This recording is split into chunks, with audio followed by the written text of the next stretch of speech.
Yeah. So what do you got here? Again? How many guys you got all together? Just what's here? Every night's different. Every night, yeah. You wouldn't have tissues, would you? Right above the. That would help.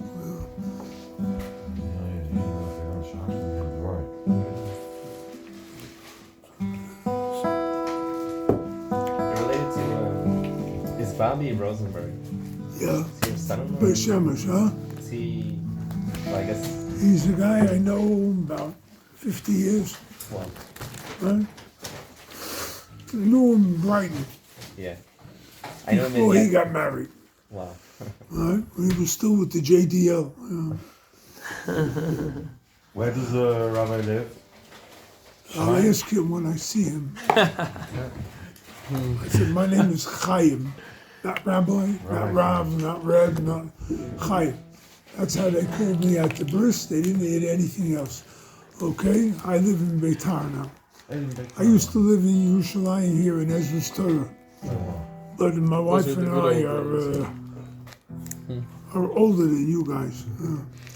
And we moved to Beitar because most of my children lived there. So makes it easier for the old folks. They still live there in Beitar? Your children? I just moved there a few months ago. Ah, that's right. I had the chus of living in Yerushalayim for 48 years. Wow. But all good things come to an end, you know. Can I clarify something, Rabbi? Because I heard that. I wonder if it's true. Can you clarify something? Someone mentioned I to can me try. that the rabbi is the only Breslov Rav that's got direct smicha that came from a Nosim or something. The only kind of smicha that came, that's true? Someone mentioned it to me once. What? Someone mentioned me that. No, Nassim mi Breslov? I'm not hearing it. You're saying somebody in Breslov here has the smicha directly from Reb Nosson? Well, I'm not sure how it works, but there's only one person in Breslov that's got the right smicha, and that's you. Someone mentioned that to me once. Not true? No. Absolutely not. Maybe I got it There wrong. are several Breslover guys that I know that are musmochim, correct musmochim, whether it's from Zalman Nechemya Goldberg, whether it's from the Bezdin, from all the Rabbanim, these guys in Beitar, these guys Beit Shemesh, Poishkim Mumchim. They all have a good smicha. What you may have heard, maybe, is that the only one who was really musmoch from Rabbi Nachman to give over Breslov the way it should be was Reb Nosson. That's what you may have heard. Okay? Reb Nosson is the only guy that the Rebbe relied upon completely to do exactly like it should be done. So that's what you may have heard. I don't know. Did Reb Chaim did Chaim get smicha from Tzvi? I didn't get any smicha. No? I never looked for it. No, I felt I could live my life without it. Did you write any? So I did learn Shulchan Aruch. I did learn the proper, what they call the proper curriculum, but I just never went for smicha. And you wrote many books, right? You wrote many books, right? Breslov books. He wants to know. Yeah, about 30, yeah. 30 Breslov books. Kutim Moran is 15 volumes. I annotated those 15 volumes. Then I have about another 15 books. There are 3 of them over here. And I have a bunch more about this one. Yeah, okay. Did you work directly with Rav Aryeh Kaplan? I knew him Do you have fairly any well. interesting anecdotes about him? Like you said. Just that the man was incredible. That's my opinion. Right? He was a genius, par excellence, and He knew what he was talking about. Right? And he was gifted, and he used that gift. That's probably the best thing you could say about him. Yeah, right. He used that gift. Chaim, Rabbi. Chaim. Chaim. That's the best thing anyone could say about themselves. They used their gifts. Everyone has different gifts. He used this. He told me that he's very thankful to two people. He owes a debt of thanks to two people. One was my father-in-law, Rabbi Rosenfeld, C.I.E. Rosenfeld. Because when Rabbi Kaplan really got into learning, he was in his teenage years. When he got into learning, everyone pushed him, he should learn depth. Amkus. Right? My father-in-law pushed him to learn Bikiyas, breadth of Torah. Rav Tzvi. He said, without having been pushed to learn the breadth of Torah, I never could have done what I did. Wow. And if you take a look at the sources that he quotes in all the different books, just the Living Torah, you saw the book, The Living Torah? Did you ever look at the bibliography? No. There's about 1,000 books in there, maybe more. Ridiculous. Right? And he knew it all. He read Greek, he read Ladino. You spoke to him about these things. So he said without the breadth of Torah, he never could have done that. The second one that he owes a great debt of gratitude is Rabbi Nachman. Why? Because I don't know if you know his history. When he married a girl from Mississippi, right? And so he moved to Louisville, Kentucky.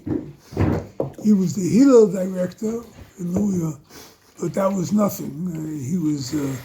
He taught atomic physics. Wow. Atomic physics, right? That's what he taught. And he taught there for many years. But then his kids were growing up and getting older. He wanted a Jewish environment for them.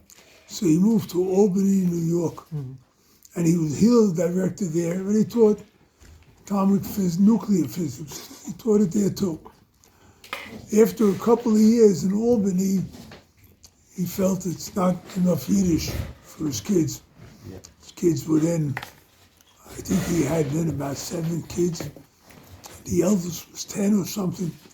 So he moved to Brooklyn. And he was Hillel director on Brooklyn College, but that was it. They didn't have a position for him to teach. So he had time on his hands. My father-in-law pushed him to translate Rabbi Nachman's wisdom. Right? Sicha Sarah, Shivche and Sicha Sarah. That was the first book he ever translated. Yeah. Okay? He passed away, that was 1973. I mean, I knew him then. I knew him when he was living. I knew him before that a little bit, but I met him. I got to know him when he was in Brooklyn. And he passed away in 1983, January.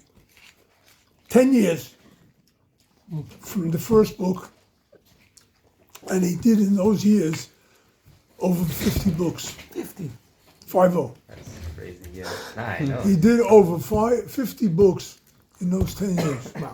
So, the man was unusual, to say the least. But he used his talents. And he did well, very well. Very well. So, Baruch Hashem, I'm thankful for that. When I got into working for Breslov, it was 1979. My father-in-law passed away December 78. So this was 1979. And I made my first trip from here to Brooklyn. And I went to Rabbi Kaplan. I said, we have to get the rest of Rabbi Nachman's books out. So he did an outpouring of the soul. and Rabbi Nachman's stories. And he had also the book Until the Mashiach, which he had done by himself, and he gave it to us. And he passed away. He was 48. He had a heart attack, massive heart attack. So that's the history, right? But what I learned from him enabled me to write the rest of the books that I did. So it was good. He lived in Eretz Yisrael at a point? He learned here in Miri Yeshiva, where the Yehuda Lezer Finkel was. This was in the early 60s. The 60s he learned it. All right. Should we do Niggin?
Love you,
Spiritual song sung by the spouses.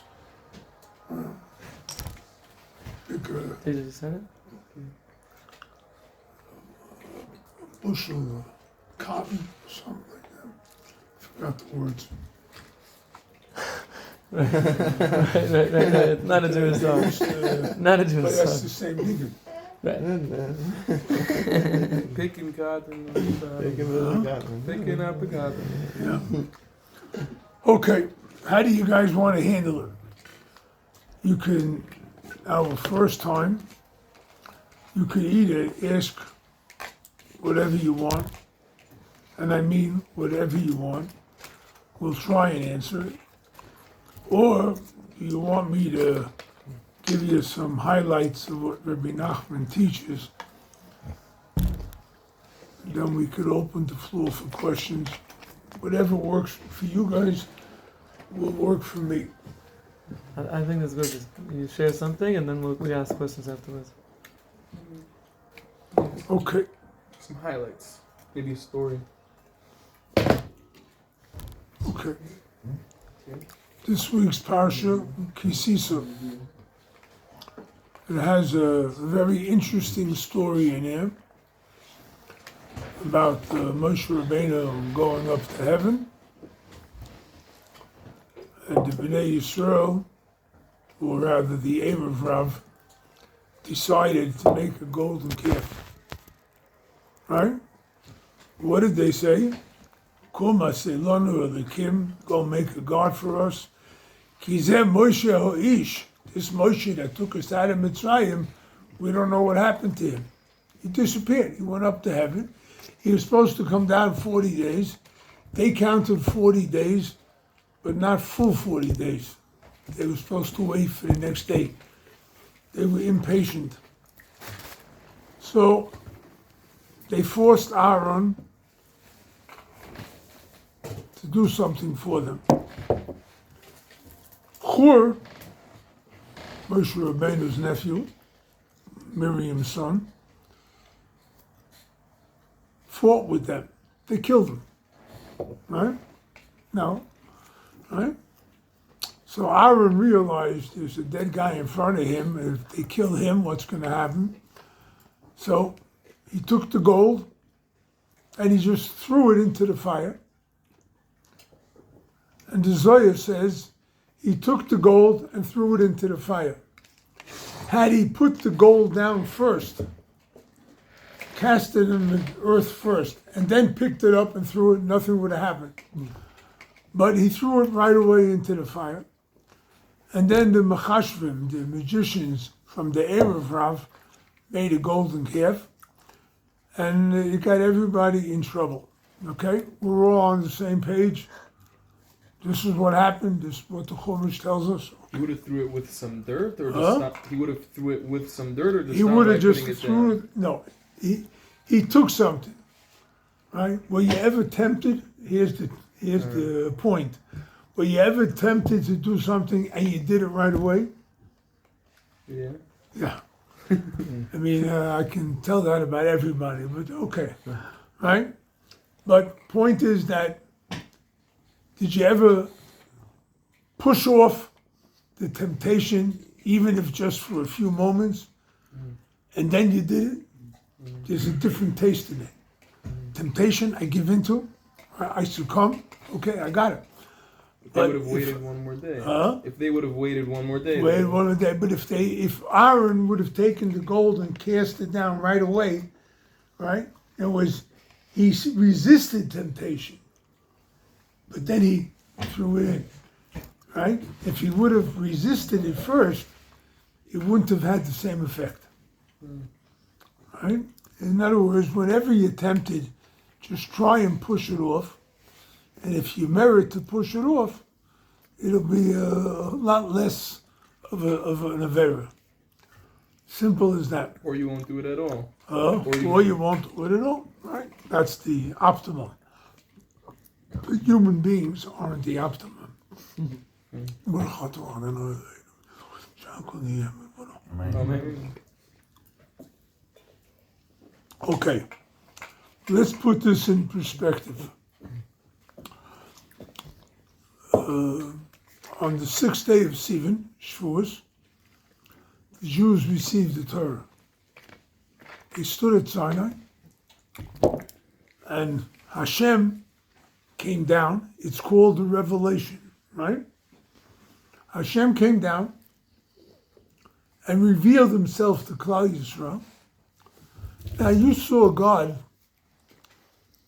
Would you even think of making idolatry? I mean, how did that happen? How did it happen that they saw God? Hashem told them, finish, right? Reb Nosson takes this in the Likutei Halachos, and he has two different discourses on it, but let's take one thing at a time. Reb Nosson says this is like almost impossible to understand. How they could see Hashem, have a revelation with such purity. And don't forget, just a few months before, they saw 10 plagues in Egypt. They saw the sea split before you, right? You ever witnessed a miracle, right? They're looking at all this tremendous thing. Not only that, they're having manna come down every day right into my hand, right? You had to order the stuff. I see from the aluminum that you had to order the stuff from someplace, right? Right? They didn't have to order anything. They got in their hand manna every single day for the last month and a half, right? They needed water. I'm thirsty. Ma, I'm thirsty. Did you ever hear that? Right? I'm thirsty. So Moshe Rabbeinu goes and hits a rock and water flows. And they have water to drink the whole time. They're witnessing miracle after miracle, even the 40 days that Moshe Rabbeinu was in heaven. And they go make a golden calf. How could that be? Right? Nosson explains that there are several things involved with this. One is the power of imagination. Right? While we say don't trust human nature so much, right? Because we're human, right? Think of Adam Rishon. The Gemara in Sanhedrin details Hashem, how he gathered the earth the first hour, he formed the body the second, third hour, fourth hour, and by the 9th hour, Adam Rishon, like I say, day starts at 6 o'clock in the morning, so it's 3 o'clock in the afternoon, the 9th hour. Adam Rishon. Sinned already by then? Huh? You already sinned by then? Adam Rishon stood on his feet the 9th hour, at 3 o'clock in the afternoon. Right? The whole day Hashem was working to build and make the human being.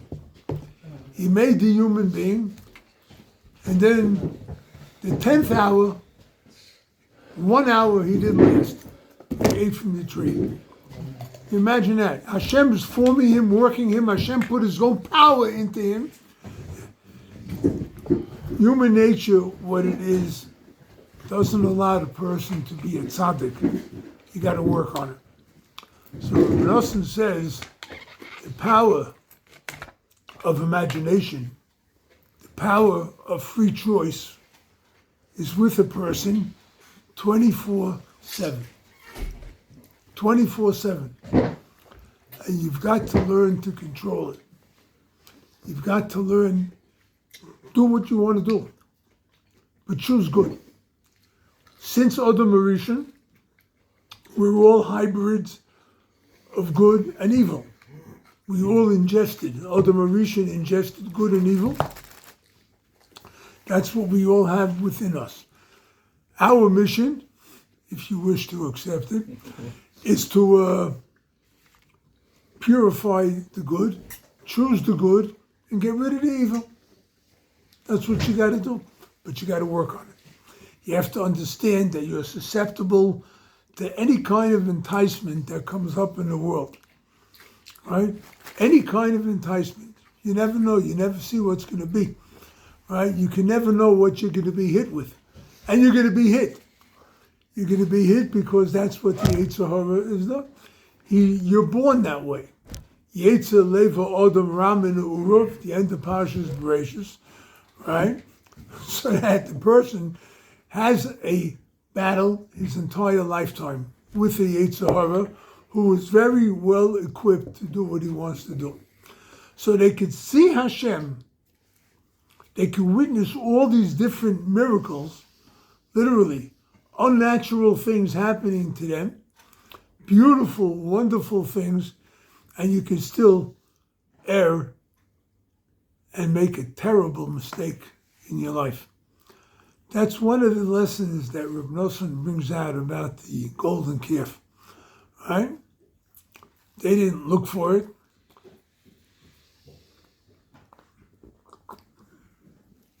As far as the Svarim are concerned, that Am Yisrael didn't sin with the Egel. It was the Erev Rav. But at the same time, the sin is there. And as Rashi brings in this week's Parsha, Uviyon pokti ufokarati aleichem chatoisechem. In the day when I exact punishment for what you guys did, part of it is going to be punishment for this golden calf. What we have now in Gaza, what happened down there in the south, Simchas Torah, part of that punishment came from the golden calf. So our deeds have far-reaching implications. They can be very, very far. They could, who knows what it can hit. Now, who knows what could be affected by it. And it's up to us to do the best we can. Not more than that, but the best that we can. Not what we can't. I don't have to aspire to be like Moshe Rabbeinu, who will be nice. I don't have to aspire to be the Rebbe Reb Zusha on the Poli, the brother of the Rebbe Reb Elimelech. He used to say, when I go up to heaven after 120, they're not going to ask me why wasn't I as great as Moshe Rabbeinu, and they're not going to ask me why wasn't I as great as Avraham Avinu. They're going to ask me why wasn't I as good as Zusha could have been. Why didn't I do the best I can? How do we know? You got to speak a little louder. Sorry. How do we know if we're doing our best? You don't. And you never will until after 120. But put your efforts in.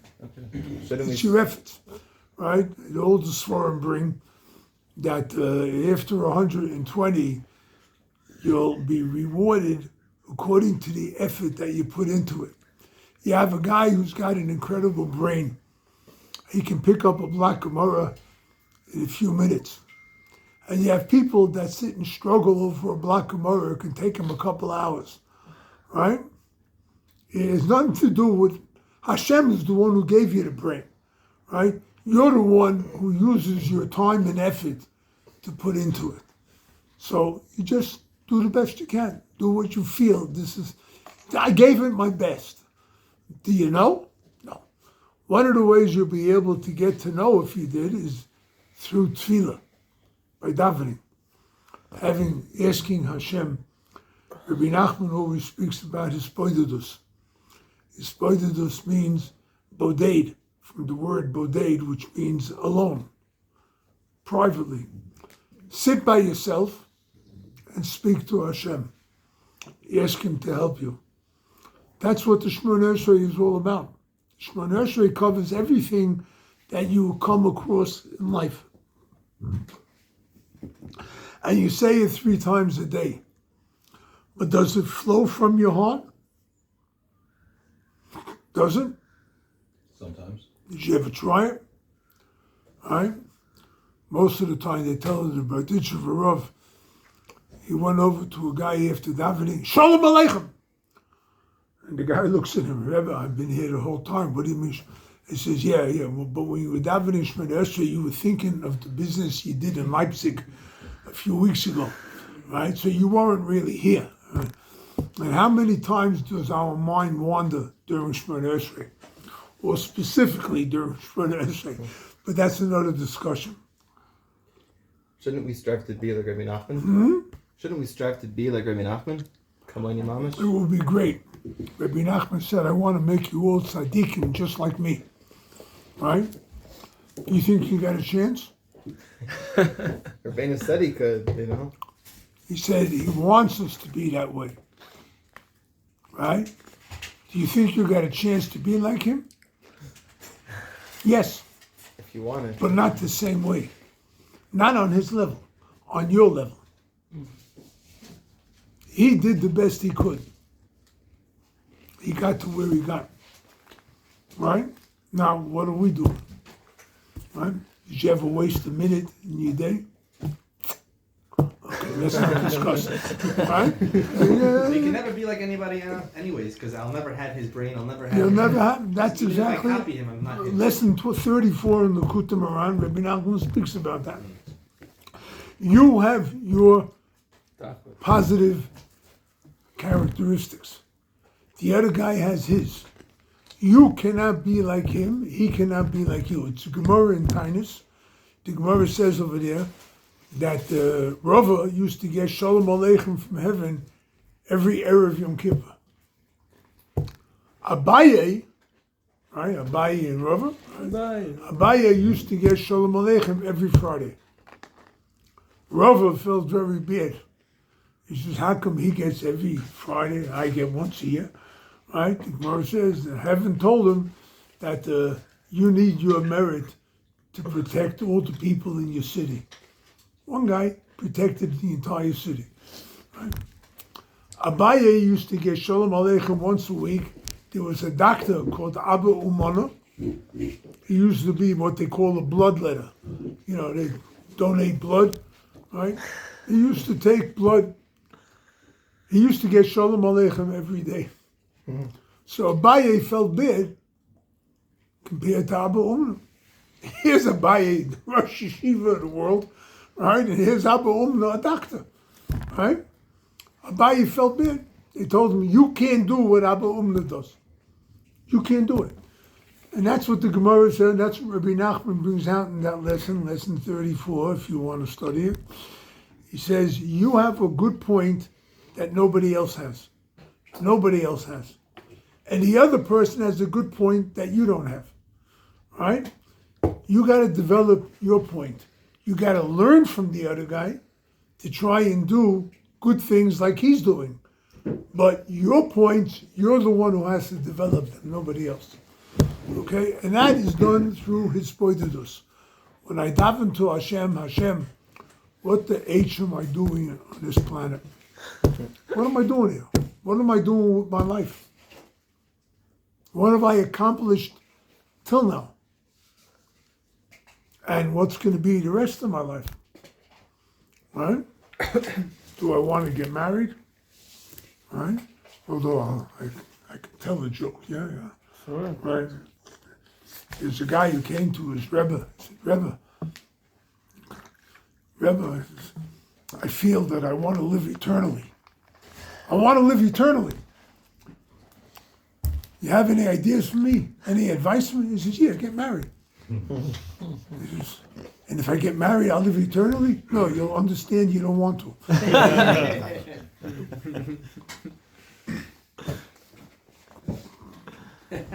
point is that you gotta get married.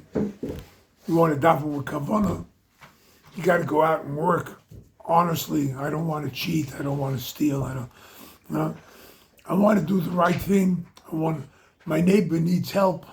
I want to be able to help them. I want a quiet day. I want a vacation for a few days, get away from everything. Say that. Go and do it. Hashem, this is what I'd like to do. What am I supposed to do?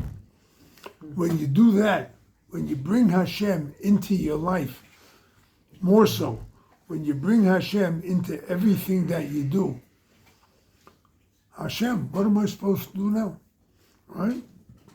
When you do that, you'll find out what's the best you can do. That's when you find out.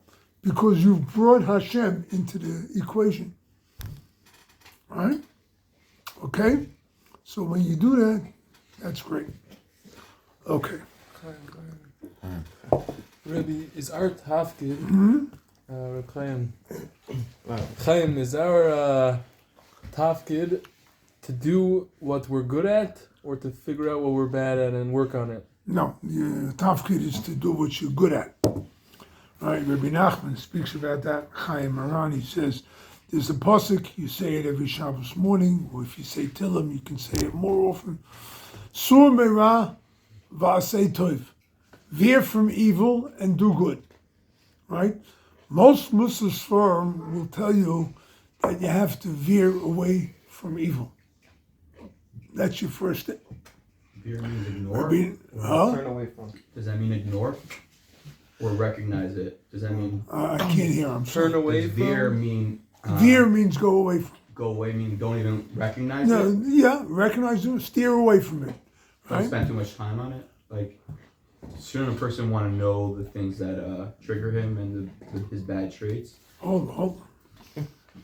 Rabbi Nachman says there's sur mira and there's asay toiv, do good.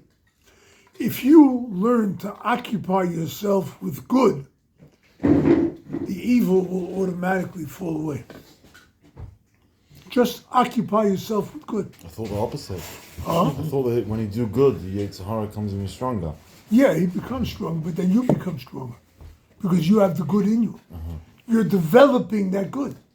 So you're good.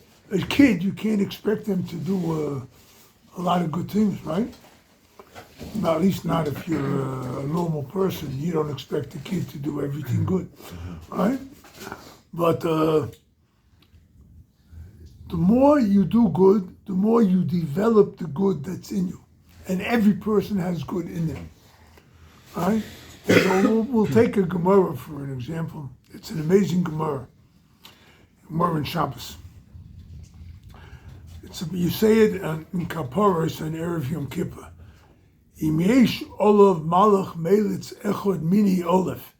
If a guy has one angel out of 1,000 that finds good in him, right? Vayomer pedoeu miredes shachas. Redeem him from going to the pits, right? One angel out of 999 opposing angels, right? That one angel is enough to know. So, bichlal, you think about it. Hey, what do you want from the guy, right? Reb Nosson says this in the Likutei Halachos. He says, if the guy has so much bad in him, and he still is able to find a little bit of good, it's enough to save him, right? Turn off all the lights in here, and light one small candle and put it in the corner. You allow yourself time to adjust. You'll be able to see everything in the room.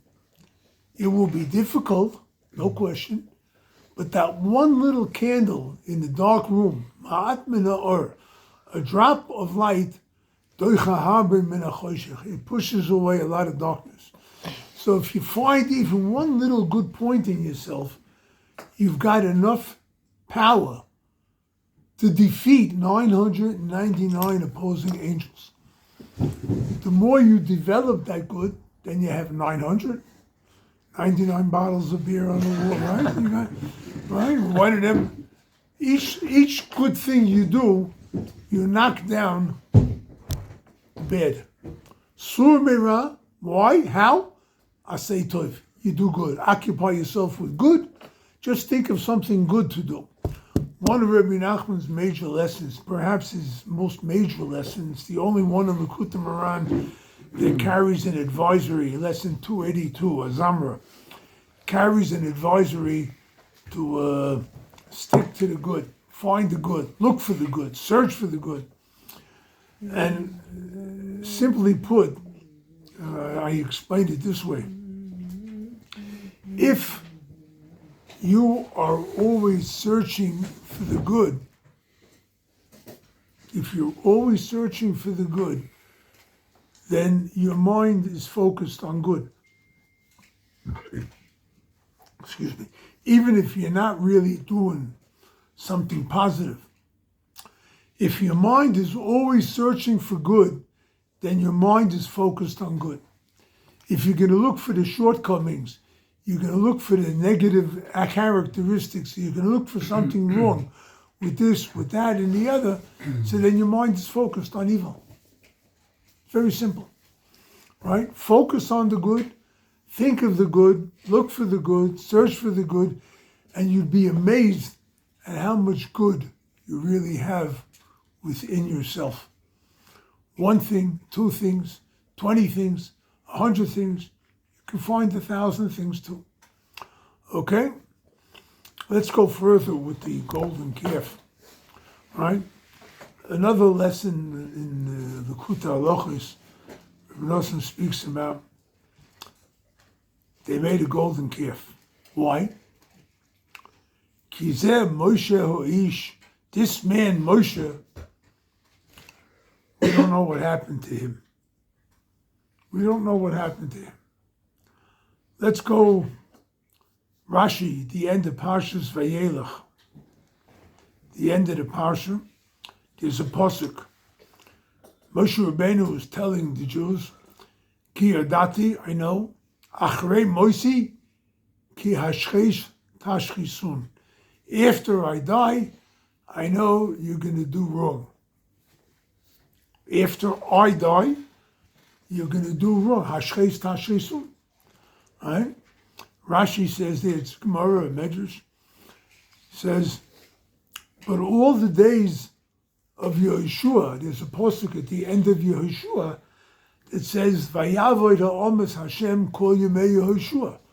All the days of Yehoshua, the Jews served Hashem. They didn't go off the path. They didn't go off the derech. And the days of the Zakanim that lived after Yehoshua, also they didn't go off the derech. So what do you mean Moshe Rabbeinu is telling after I die? Rabbi Nosson explains it this way. They said, Moshe Ho'ish, we don't know what happened to him. If the tzaddik lives, if the tzaddik, your Rebbe, is alive, in your heart, in your mind, then your Rebbe is not dead. Moshe Rabbeinu lives on. Right? There's a story in Gemara. The Caesar, the emperor, Roman emperor, said to Rabbi Yeshua, I'm better than Moshe Rabbeinu because he died and I'm alive and I can give any decree that I want. So Rabbi Yeshua said to him, yeah? Okay, decree that nobody can light a fire for 3 days. Can't cook, can't heat the house, whatever. No fires for 3 days. Can you make such a decree? He said, yeah, he decreed. The king, the emperor of Rome, right? The first day they went up onto a mountain overlooking the city of Rome, and they see smoke coming out of a chimney. They go down to the house. The emperor says, hey, I decreed not to have it, right? He says, what can I do? My wife is sick, she needs hot food. I had to do it. Then Yeshua turns to the emperor. He says to him, you see, You decreed nobody should light a fire. Your first day, they already lit the fire. Moshe Rabbeinu decreed, don't light a fire on Shabbos. We still keep it. It's 1,500 years later, right? The koyach of the tzaddik, if he's alive by you, if you feel the koyach of Torah, if you feel the koyach of the tzaddikim, then you're not off the derech. Moshe Rabbeinu is alive. Look at us, the rest of us, right? We don't have a Rebbe now over 200 years, right? They still fulfill Rabbi Nachman's teachings. They go to in Rosh Hashanah. They have his Baidados. They try and be besimcha.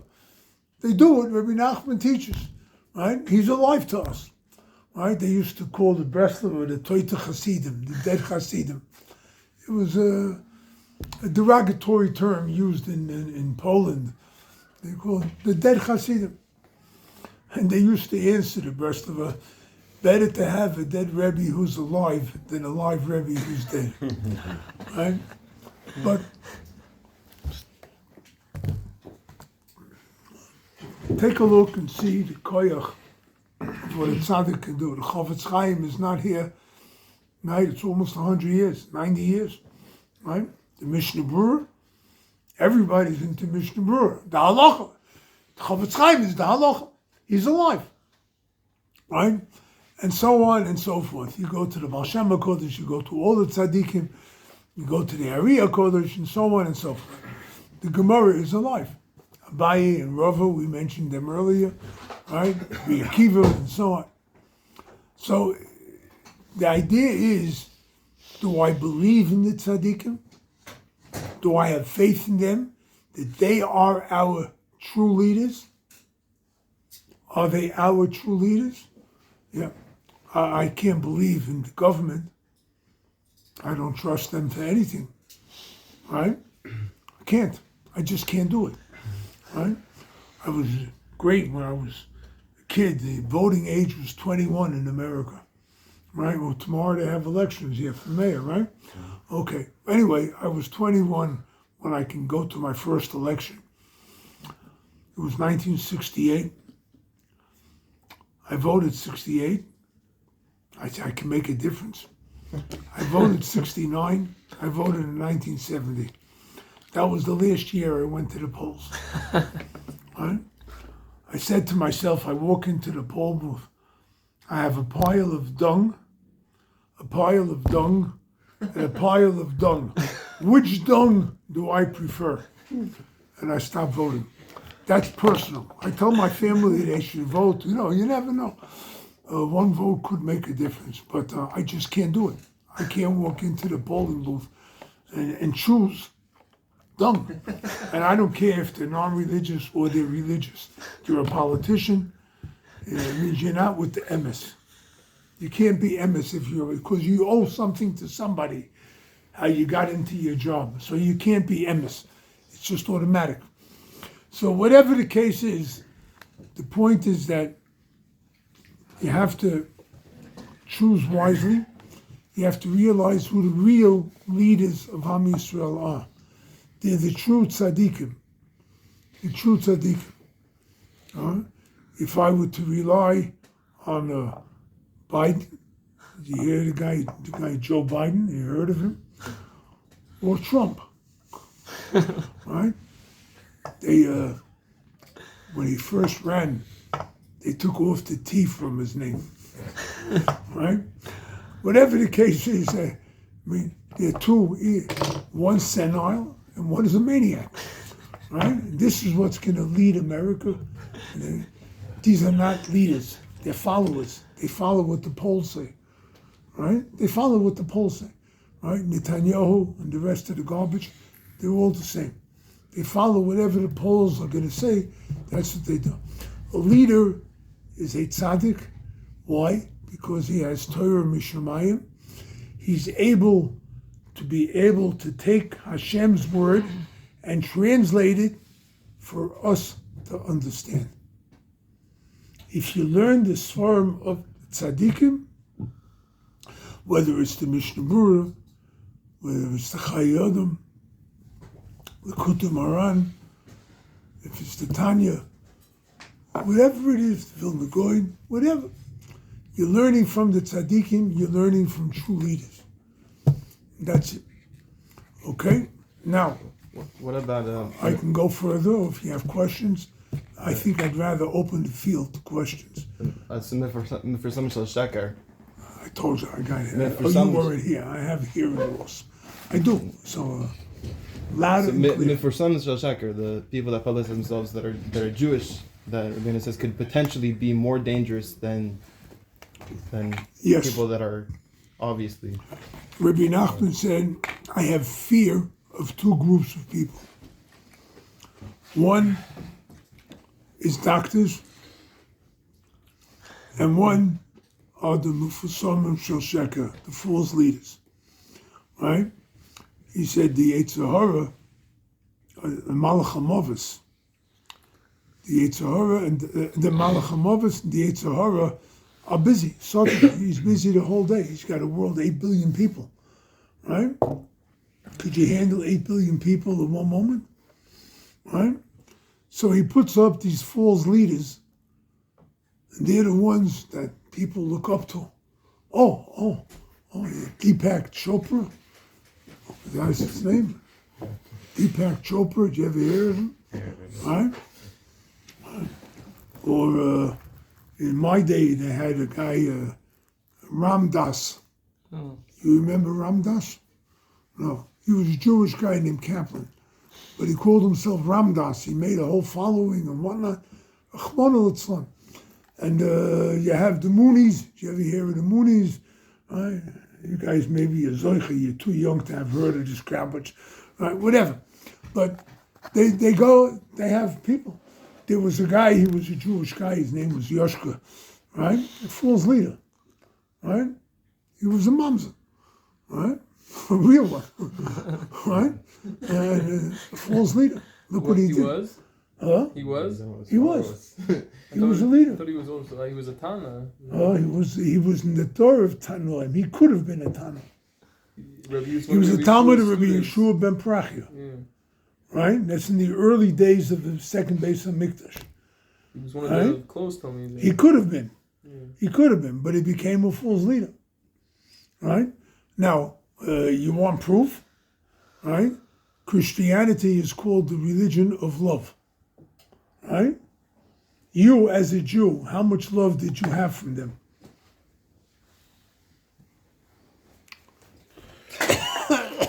How much love did you get out of them? The Crusades, the Spanish Inquisition, the Khmelnytsky massacres, the Holocaust, right? How much love did you get? All the pogroms in Eastern Europe, you got. It's like Islam. They're a religion of peace, right? Look at the peace that the Arabs brought to the world. You know how many millions of people owe a debt of gratitude to the Arabs? How many millions? They all work in airport security. Right? Think about it. Millions of people around the globe work in airport security because the Arabs used to hijack planes and kill people. Right? On the other hand, look how many hours they steal from the people who you have to wait in line by airport security. Right? But they're a religion of peace. Everything is peaceful on the line of security and whatnot. Look at the peace the Arabs brought us now. Simchas Torah. Right? I mean, you have to realize false is false. They could be Goyim. They could be Jews. They could be Jews. Right? Just today, somebody asked me, there's a group in Breslov called Oz, a guy named Zagdan, right? And they asked me about him. And I said, stay as far away as you can. That's my opinion, right? But I know about the guy 20 years, and he's still leading people, or misleading people, right? For some Shel Sheker, there's no lack. Did Saba, You have a whole Knesset, right? Did Saba matzah at the Petek? Huh? Did Saba matzah at the pitik? All right. You want me to get into that? I'll get into that. Yeah. But I can tell you simply that don't rely on it. Don't rely on it. Right? There's a Gemara that says, Rabbi lo yishno'a Reb Chia Menolan. Rabbi compiled the Mishnah. Reb Chia compiled the Brises. Okay? The Gemara says, if Reb Chia taught it in the Brisa, he had to have gotten it from Rabbi, from the Mishnah. Rabbi, for whatever reason, did not put it in the Mishnah. He left it for the Brisa. Reb Chia compiled the Brisa. Reb Nosson did not write na. He didn't write that. You won't find it anywhere, an allusion, a hint in Reb Nosson's writing. It's non-existent. Non-existent. Okay?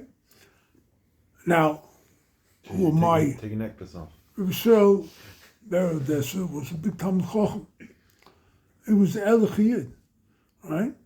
But Elech Yidden make mistakes too, right? The Gemara says Rabbi Yishmael said, I'm going to learn by a candle on Shabbos and I won't bend the candle. And he bent the candle, right? Made a mistake. Rabbi Akiva thought Bar Kokhba was Mashiach. Made a mistake, right? Who am I to say he made a mistake? I can't. The Gemara says, none of the leading Breslovers from the last generation accepted that Nanach foolishness. Nobody. So you do with it whatever you want, right?